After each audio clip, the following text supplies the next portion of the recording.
Street. Okay, I did several events with Vice President Harris when she was running for president. I've been with Vice President Harris in Goose Creek, South Carolina, assisted her in unveiling her mental health plan. I've been with her at South Carolina State, quite a few places. Okay, I've had on-air, off-air conversations with both of them. I actually would call both of them homies. Okay, I enjoy both of them. Don't agree with all their politics, but as humans, the exchanges of energy I've had with them, I like them.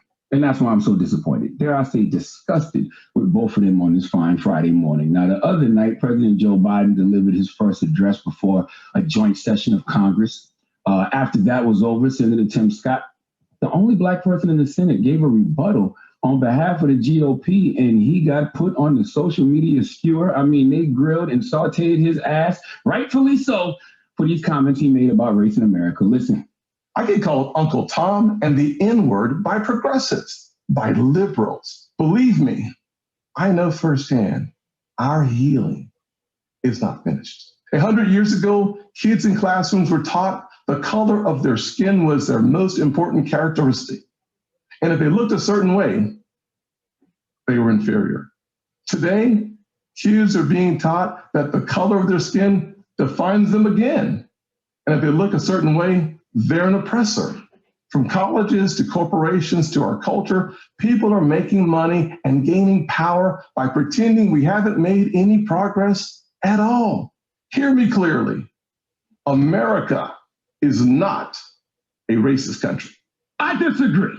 Okay, but here's the interesting thing about Tim Scott's rebuttal. Clearly, Tim didn't get a hold of Joe Biden's speech beforehand because Biden didn't really focus on race. He didn't say America was a racist country. I thought this was hold up,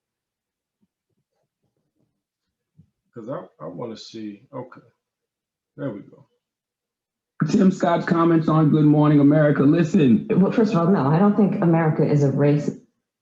Discussing slavery, Jim Crow segregation, mass incarceration, the war on drugs, all the data and research that have extensively documented the ways in which Black people are underrepresented in everything that matters and overrepresented in everything that's wrong. All the extensive data that documents the different treatment Blacks experience, than whites. It feels like even saying that is silly because you know that, okay? It's racial disparities in America in wealth, education, employment, homeownership, healthcare, incarceration, and it's all because of America's original racist sin, slavery. But Tim, you know that. You just on TV trying to appease Republican white voters, and that is exactly what our Madam Vice President Kamala Harris did yesterday too, when she said virtually the same thing when she was asked about Tim Scott's comments on Good Morning America. Listen. Well, first of all, no, I don't think America is a racist country, but we also do have to speak truth about the history of racism in our country and its existence today. And I applaud the president for always having the ability and the courage, frankly, to speak the truth about it. He spoke what we know from the intelligence community. One of the greatest threats to our national security is domestic terrorism, manifested by white supremacists. And so these are issues that we must confront. And it does not help to heal our country, to unify us as a people, to ignore the realities of that. And the idea is that we want to unify the country, but not without speaking truth and requiring accountability as appropriate. But if you speak in truth, you can't start off by saying America is not a racist country, Vice President Harris. In my mind, I'm like, who on Vice President Harris's comms team is asleep at the wheel? I mean, you saw Tim Scott get. All right, so I'll let you shoot off first. All right, so on one hand, no, not I don't want to start like that. First, why is she always so fast to? Like, to me, she didn't even think about the question before she said the answer. Yeah. Like, you're supposed to be this attorney, well-educated woman, and you didn't even consider like how that would play out, even politically. You know what I'm saying? Like, well, I guess there is no backlash for it because, again, it's us. I wonder had they had said, no, there's no problem with gay people in America. Right. No problem. There's no Chinese problem in America where everybody be like, "Oh, all right, we're back. That's cool." You know what I'm saying? Right. We can keep. It's been backlash for all of that. But why is it that with us people, like, why do our politicians seem to rush to dismiss our grievances, but they don't? But Yes, it's definitely. But the thing is, that's I think that's partly because there's a disconnect. right. There's a cultural disconnect that's there, which I won't Right. really speak on right now because I don't want to start the conversation out that way. There's a cultural That's why I disconnect. didn't. That's why I didn't start off the way, because I want to deal with what you say you are. Right. So I'm not gonna get into. I don't want to get into that right now as the first. Okay. I think what's the most important aspect of this, or Mhm. teachable moment in this, is to understand that there's a political disconnect Right. that's been there for a long time, right? Mhm. And we've touched on this on several different episodes, but basically the disconnect is anything acknowledging and building a consensus around and pushing legislation through for or concerning Black people, and specifically anti-Black behaviors, anti-Black systems, um, anti-Black discriminations, anything politically that addresses that is a political non-starter. Right. And politicians know that. Anyone that works with the DNC knows that. You had DNC leaks that came out. I want to say these came out. It was probably like a few years ago. I want to say maybe this was when Hillary was running. You had DNC leaks, like leaked emails that came out. Mm-hmm. And this is when BLM was kind of at its height prior to like 2020. Okay. And BLM was, a big part of the conversation. And this is before they had completely kind of pivoted to LGBTQ. Mm-hmm. So they were still talking a lot about Black issues.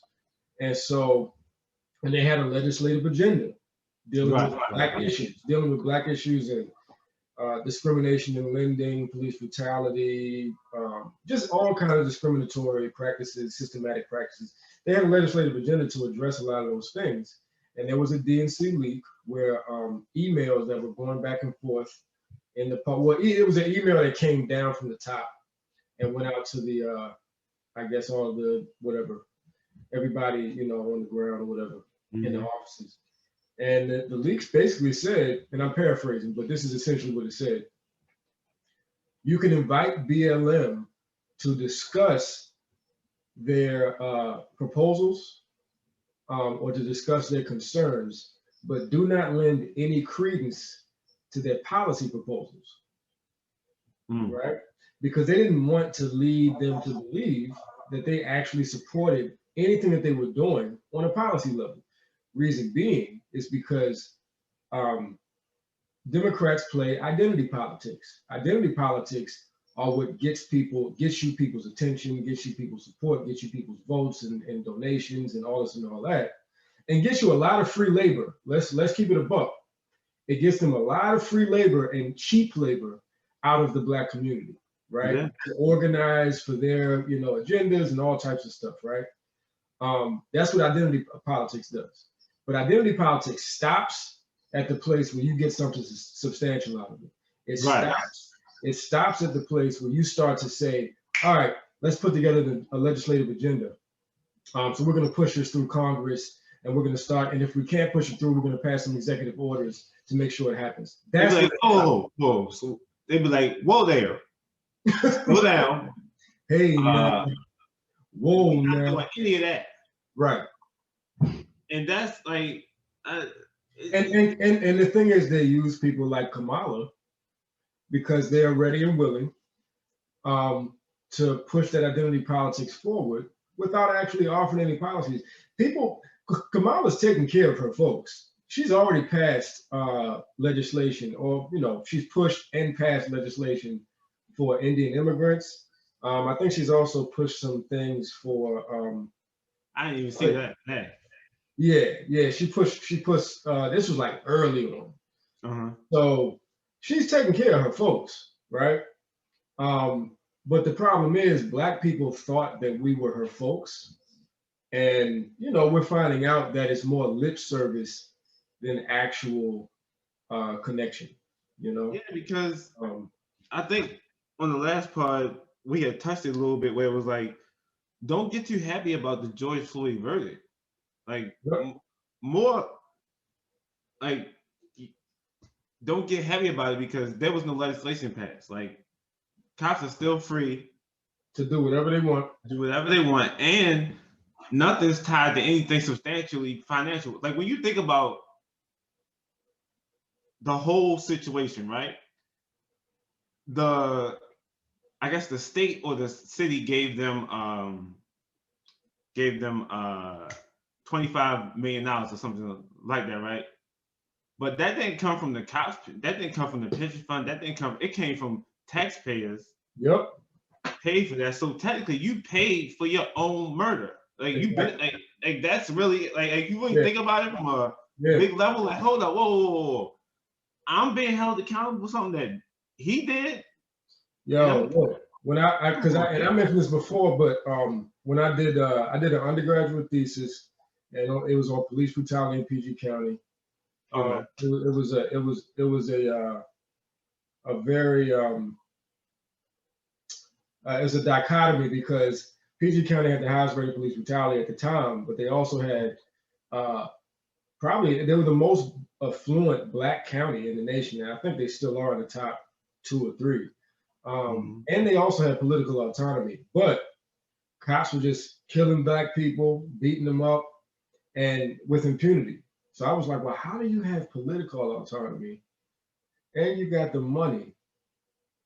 But anyway, I found out from that also what you just said, I learned then that these communities are punished and damaged twice over, because one, you're punished and damaged from loss of life or just getting beat up by state sanctioned murders and state sanctioned beatings.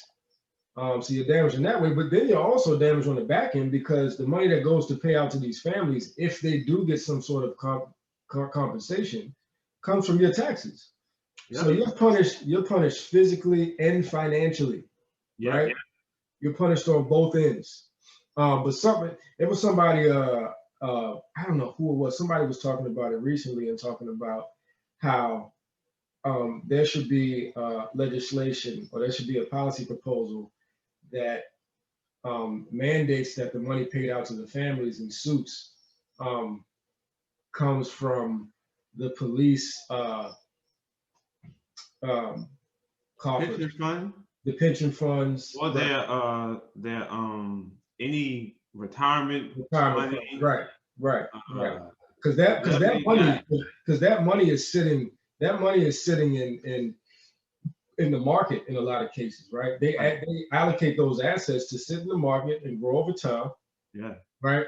So that would force them to liquidate, right? To pay these people out, and then that would hurt them in the short term and in the long term, right? On one hand, I like those type of proposals, but when you think about loss of life, right? And that's not seem to be enough done to prevent these things. Right. That's just one of aspects. Right.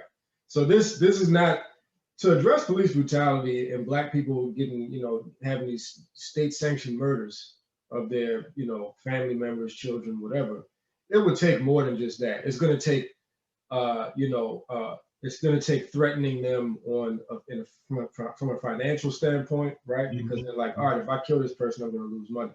It's also going to take you having some punitive, because you can have civil suits and all that stuff, people get paid out, but you also have the judicial aspect of it where, charges need to be filed. You need to have an independent prosecutor, right? Which actually happened in George Floyd's case. Right, So right. in that way, the George Floyd, I actually forgot to I forgot about that, but in that way, the George Floyd case was actually, it set some precedent, right? But yeah, but it would take a lot of different things to actually effectively deter cops from killing and beating up black folk, right? So, but yeah, as far as Kamala Harris goes, like I said, I mean, I think people are more enamored with the aesthetic of her being there, Right. than they are of what she can do. Now, granted, a VP is not really, the VPs don't really do much anyway. A lot of their stuff is more ceremonial, symbolic, and they do like stuff on if they have a background in, international policy, and they might be working with foreign leaders to push certain things, whatever. But at the end of the day, they don't really have a whole lot of power. But you being the first black woman as a VP, just like, just like y'all boy Obama, he was the first black president. But I think, again, black people are more enamored with the optics of seeing somebody that looks like them and seeing a black face in a white place, and until black people kind of get past that point of just being so impressed, until they get past that point, it's no way we're going to be able to demand anything, especially from the people that probably should be doing it for us, right? So I have been like following Tim Scott, and while I don't agree with everything he say, What's up with him? I don't really know much about him. I mean, when I first heard him speak, I heard a lot of good. I think, okay, well, this guy, he all right, you know what I'm saying? But after that, I was like, bro, like, hold up. You're a Republican, but I'm not a Democrat or Republican, so I'm not here to argue either way. But I was like, well, some of the stuff he said does make sense. But when he got into that, I was like, yo, did they really just put you out? Like, do you have to say these things in order to get to these places? It's like, yo, is there some blueprint that they slide across the table to you? Like, all right, well, these are the next steps. We're gonna need you to say this, and everything will be all right. Right. So if you do this press conference, you say this, this, and that, man, you're set. Your career is good. I want to see a person get to those levels without a hand up their butt. You feel me? Like yo. Listen, I wouldn't hold my breath, bro. I wouldn't hold my breath. And honestly, another side of it is like, dog, these politicians know that a lot of times they just know that black people at large are not invested in our politics. You can get away with a lot of stuff, just that mentality where it's like, you're not even locked in, so I'm gonna do what I want because you're not really paying attention. Like, just like, a while back when you told me that it was a politician in Baltimore, and you probably remember this story, but you told me, you were like, yeah, he whatever his district was, he resided over like the Liberty Road, like West Side, Randallstown, Liberty Road going into Liberty Heights and all that. And you said that he was like, yeah, man, when I first got in here, I was like, oh man, I'm doing it. I'm about to do this for my community. I'm about to get, black business popping off and all this other stuff. And then he said recently, I worked on his campaign. Okay, gotcha. I don't want to say his name. I don't want to throw nobody under the bus. Yeah. That's perfect. Yeah, but yeah. So basically, he was basically like, yo, but that recently I was speaking to a Middle Eastern person that owns a shop on Liberty Road. Like hip hop hip hop fish and chicken. Right. Like a bunch of Middle Easterners that's exploiting the culture and making a bunch of money off our community while they make fun of us. But anyway, that's another story. But yeah, so he was talking about how the guy came up to him, he was like, thank you. Yeah, thank you. Like, if it wasn't for you, we couldn't have been, but we couldn't have it wasn't him who did it because he had just got elected. So his thing was, it was like, he thanked them because 10 years ago, we own one store there. Now we own all stores there. So he was like, thank you, just the way that the system is, he was thanking him for the system that set him Oh, up. okay. Like And, that. and your man was like, dang, he just thanked me, and I had nothing to do with that. And he's thanking me for throwing my own people under the bus. Like, so and what I like about this guy is that Because black, let's be clear, black businesses, a little bit harder. Yeah, well, he also had a story about a Chinese guy that came here and set up a business. He said, if nothing else, I'm gonna start this business. My people will support me. Meaning, he started the business knowing that I might not get the black people, might not get the white people, or the Jewish people, or whoever, but my people will support me. Folks, I'll be able to stay in business. It'll be enough to keep me going. Then I can get some of everybody's money as I keep going. And I was sitting back and I was like, now, I don't know any of us that can start a business and say, you know what? We got that. That's a fact. I mean, yeah, I've seen it before. I've seen it before where black people show up and support.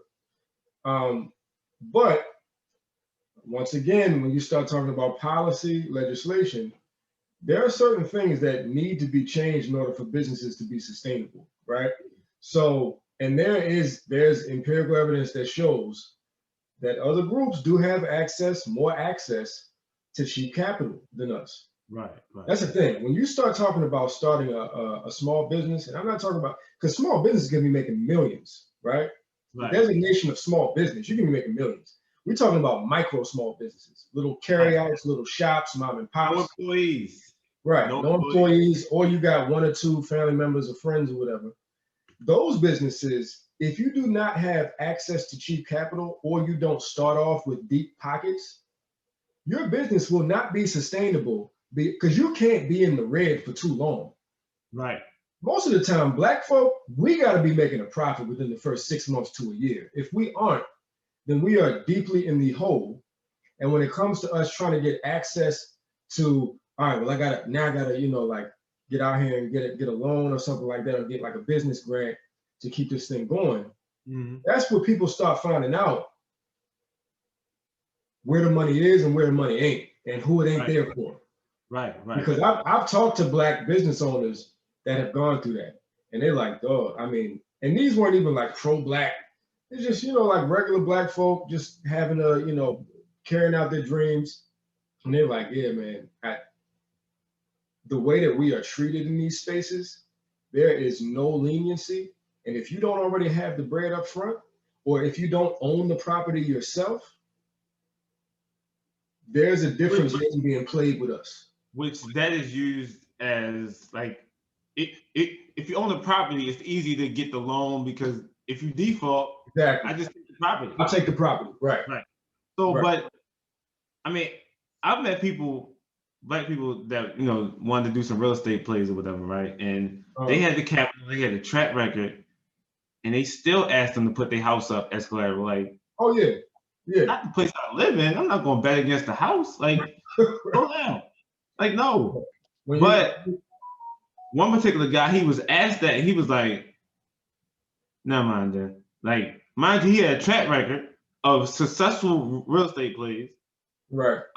He had a very good job, making great money and stable, super stable income, and still couldn't get the loan. And he was like, I was trying to do some this is prior to 2008. It's probably good that he didn't do it, but right.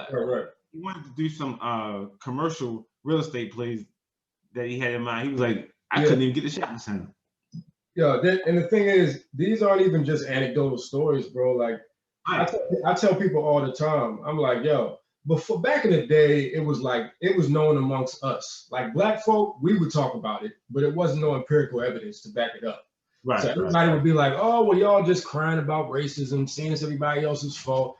The difference between then and now is you got a bunch of policy think tanks and orgs and research firms. They got data on data that shows how black people are effectively locked out of wealth building. Right. To a significant extent.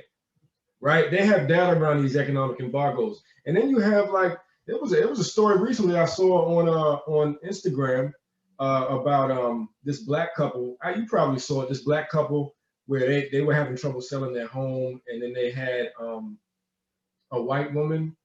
Oh yeah, to be the owner. I saw that. Yeah. It's been a couple. It's been a couple stories like that. I saw one because I posted something on my People's Think Tank page like a few years ago, and it was an article talking about, the title of it was "Housing Discrimination Against Black People is at Jim Crow Levels," right? And it had a whole bunch of empirical evidence, research, data, all that stuff. But then it had this anecdotal story of this black chick who was trying to, I think she was applying to own a home or something like that. Credit was good, had a decent paying job, and she couldn't get it. And then she got an her Asian friend. It was an Asian friend that she went to school with. And they had pretty much the same profile, right? And the Asian girl didn't have any issues really getting it, and so after the Asian girl got it, then she signed it over to the black girl. But you know, like, this is the stuff that people don't talk about, and when they start talking about, like, oh, we're all in the same boat, and black people are minorities, blah blah, and you guys are minorities too, they're not dealing with the same things we're dealing with. I'm not saying that they don't deal with their own brand of discrimination. Right. I'm saying that when it gets down to material impact, right? Black people are impacted in very different ways, and it's never different. It's never better different. It's always worse different. Right. Right.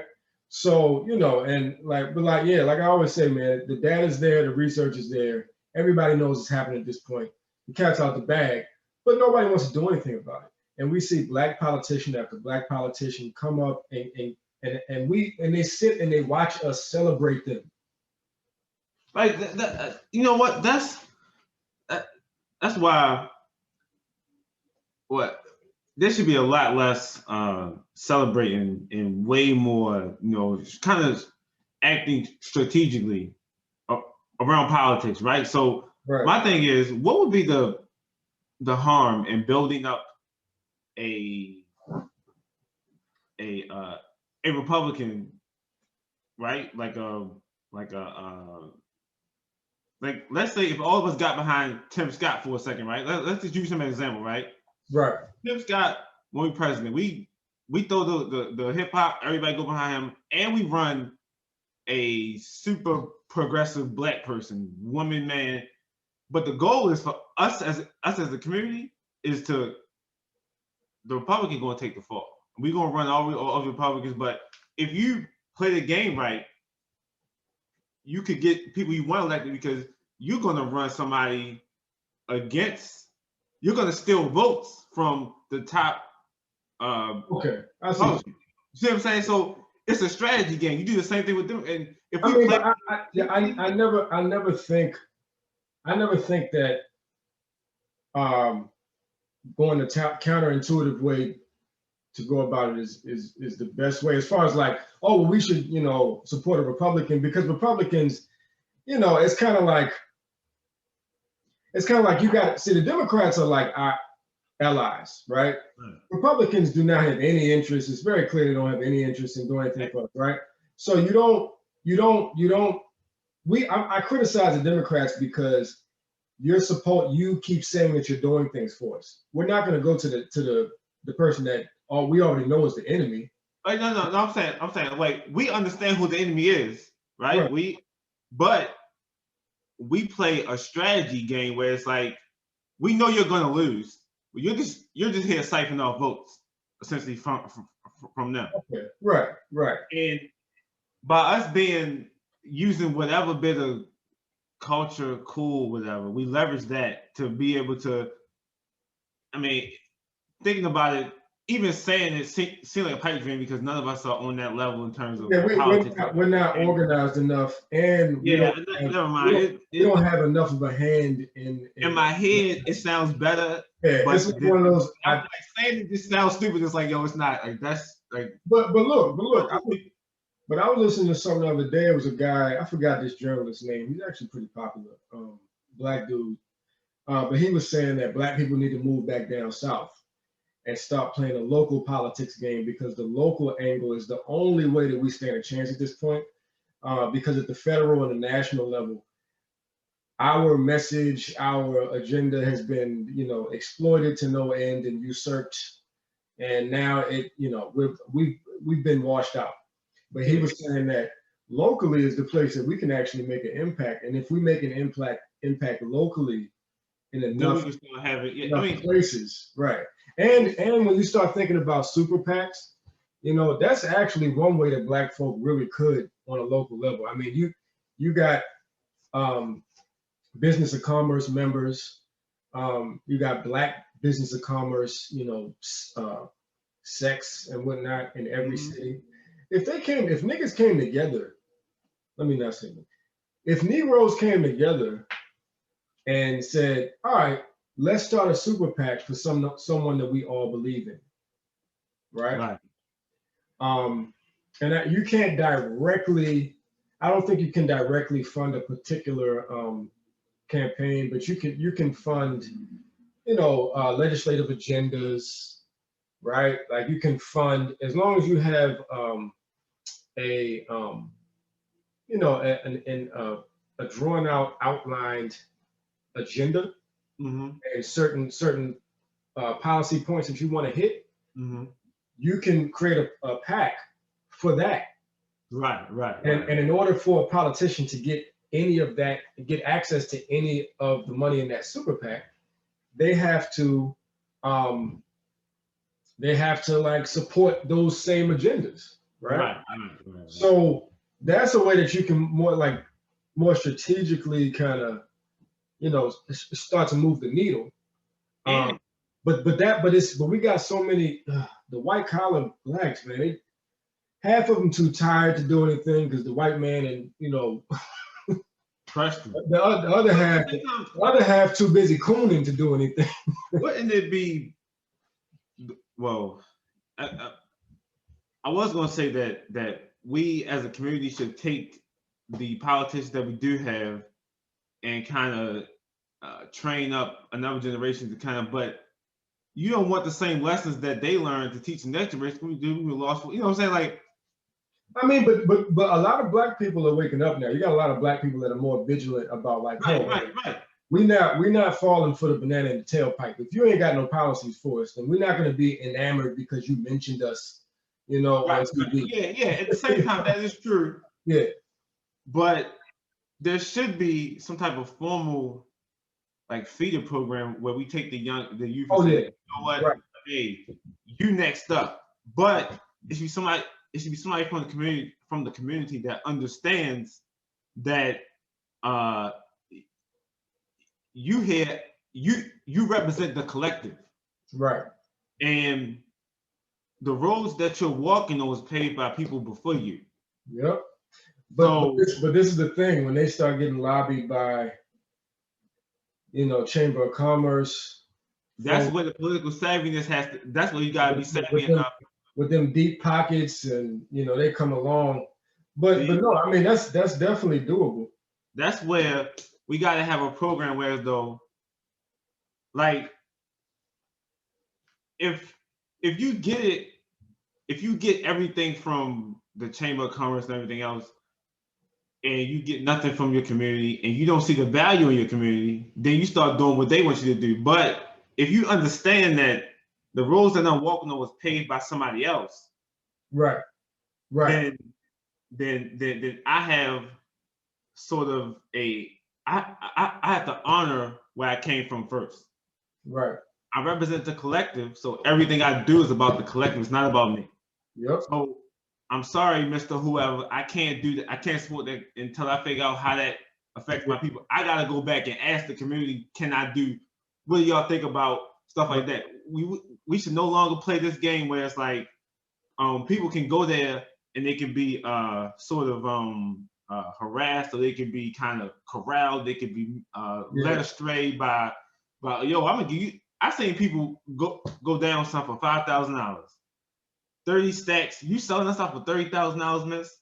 Yeah. Like, come on, like it shouldn't be that easy. But if you understood where you came from, Similar Right. to this. Chairman Fred said this. If you don't understand, essentially what he was saying was, if you don't understand where you got it from, where you came from, you're going to create a bunch of Negro imperialists. Yeah. And they're going to do you just as bad, or if not worse, than the white man going to do you. But you know, but We got a lot of those running around here too. oh yeah, but that all comes down to basically we are not financially we're not financially sound or financially sustained, you know. Right. So like you'll end up having people.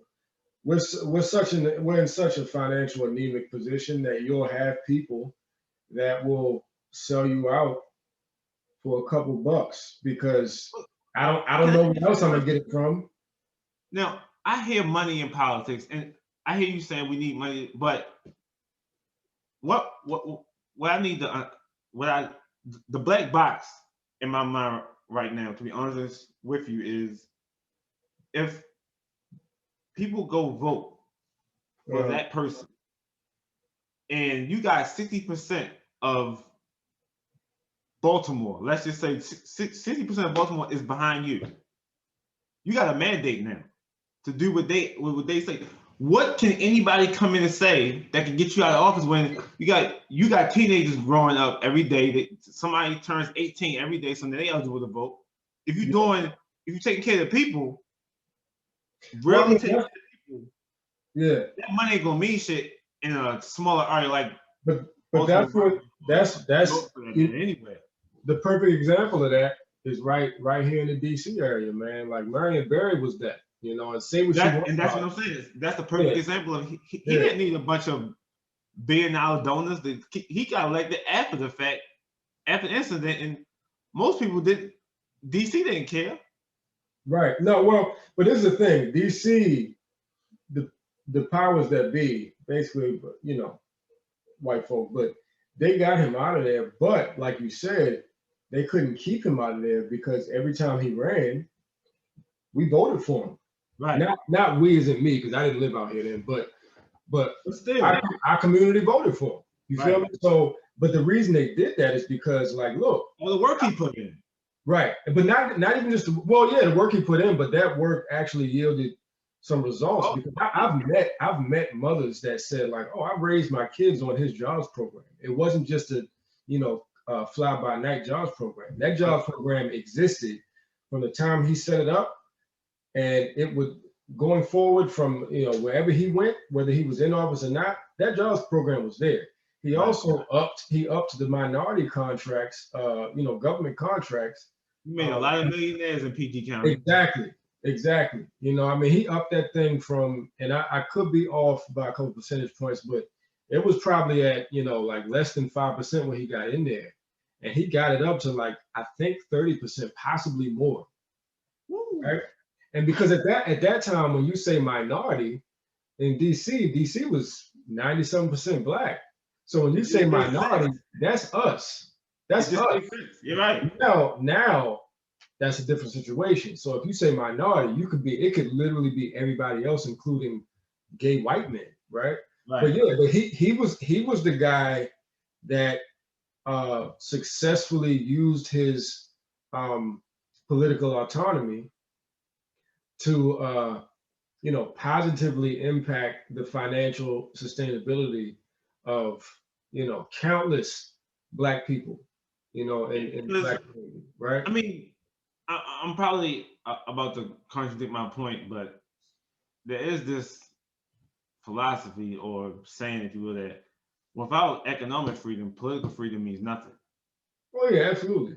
And that's not a contradiction, though. Okay. Because I felt like I might have been cannibalizing my whole point. No, but the thing is, economy begets politics. Right. And vice versa. Politics begets economy. But economy has to kind of come first, unless you can be so organized, vigilant, right, about being organized, and about just building a consensus. You got to be vigilant about that, right? So like And the only thing black folk are vigilant about is voting as a block. That's it. It's like, look, all you niggas vote for this person now. Okay. Because you know what's going to happen in what 2022. It's gonna be the midterm elections. Hey, come on, vote, because if we don't do, we can't do that. It's like, here y'all go again. Right. Now what? It's a bunch of think pieces about how black men aren't voting, and like, you haven't given me nothing to vote for, because everything I'm just saying going out the window with everybody else. Right. And it's like, what's the solution and what can be done moving forward? Now, I'm not asking you guys to answer that, because I'm a firm believer, if it takes more time to say it than to think about it, then it's not an answer. Yeah, right. You know, so yeah. I mean, yo, I really want to get my dude Lennox on next time, man, because he's actually worked on a lot of congressional campaigns. I don't think you met him. Yeah, but the next time we have one of these political combos, because from a strategic standpoint, my man is nice, bro. Like, he's the one that we had a whole phone call probably about a year ago, it was last year sometime, about like, what is a super PAC? What are the legal parameters of a super PAC or PAC? Right. And you know, so, because I mean, that's one of those things where it's like, look, it's not like niggas ain't got money these days. We have enough people that have a decent amount of money. Now, on an aggregate, we're doing horribly. No, you need the more numbers of people you have, then that money tends to multiply, right? At that level, it's a numbers game. Like, if I can get 1,000 people, and I'm looking real, do you just have 1,000 people, $100? Okay, now you're doing something. Right. But what I'm saying is we could literally just get our, 90th percentile, 90th percentile blacks. If we could get them on the same page in whatever city they're in, and they could each put in at least $1,000, right? You mess around and have 100K PAC, which is not an insane amount of money, but to have 100K sitting in some coffers to push an agenda, right? Mm-hmm. So, I mean, there are different ways to do it, but I think, black people niggas gotta wake up, bro. Niggas just gotta wake up, bro. Cause like, we ain't got time for all these foolishness in these games, and we gotta get these white collar coons out of here. And I'm not saying that everybody has a white collar job as a coon. I'm saying that if you did a poll and you had different demos of the black community in the poll, you had some white collar blacks, you had some blue collar blacks, you had some unemployed blacks, you had some whatever blacks over here. I guarantee you that the white collar blacks would have an alarmingly high rate of cooning in the poll. You see what I'm saying? Like, their dot would be higher than the rest of the dots. And that's problematic, because those are the ones that they dangle in front of our faces and they say, hey, don't you want to be like him? No. He's figured it out. I'm gonna be like, he ain't figured out nothing. Right. And those are the ones that, we meet him and we don't know what we can and cannot say to him. Like, I don't know about this one yet. Let me see if I can, my speech real quick. Right. Slow down a bit with you. Let me keep it about work. Right. Let's just discuss, project of the day or whatever we're working on. Right. Financial instrument. Let's focus on that. I'm not talking about nothing else, because I say it all the time, where you be like, I think, so what about the project? Right. Dog, I've been in situations where I can literally see brothers' faces change off something that I've said 1,000 times to 1,000 different black people. We've had whole conversations about, and you can just see him kind of like get visibly uncomfortable. I'm just like, oh, okay, all right. Slow down. Pump the brakes. Pump the brakes. Yeah, this ain't the one. You're gonna mess around and be fired. You mess this bag up. You keep talking. Matter of fact, let's just say this podcast make me nervous sometimes. It keep me up at night. Like, Gary, please don't say nothing crazy about G. They gonna put me with it. Hold up. But this the thing, man. Like, we don't get too crazy. And plus, I feel like the podcast is definitely, it's not in those circles where we're like saying things like, I know, honestly, we ain't really saying nothing too crazy. So like, we're not saying like these coons with dogs and, you know. No. Like this podcast, we don't say stuff for shock value, just to Exactly. Like everything is well thought out. It's, you know, Gary kind of like, yeah, I mean, he loads the clip and it's like, that's what make it good. It goes crazy. I like that part about it because, of course. Just, you know, people who like, oh yeah, well, wherefore art thou? You know, I think that they're trying to talking about how it's like, listen, it's barbershop talk. Exactly. I mean, that's the reason why my man is on the podcast. That's the reason why we decided to do it together, because, you know, Gary can flip it. He can speak on high level topics. He can get in his bag on some just, you know, I'm out of pocket, I don't give a fuck, right? So like, yeah, that's what we need.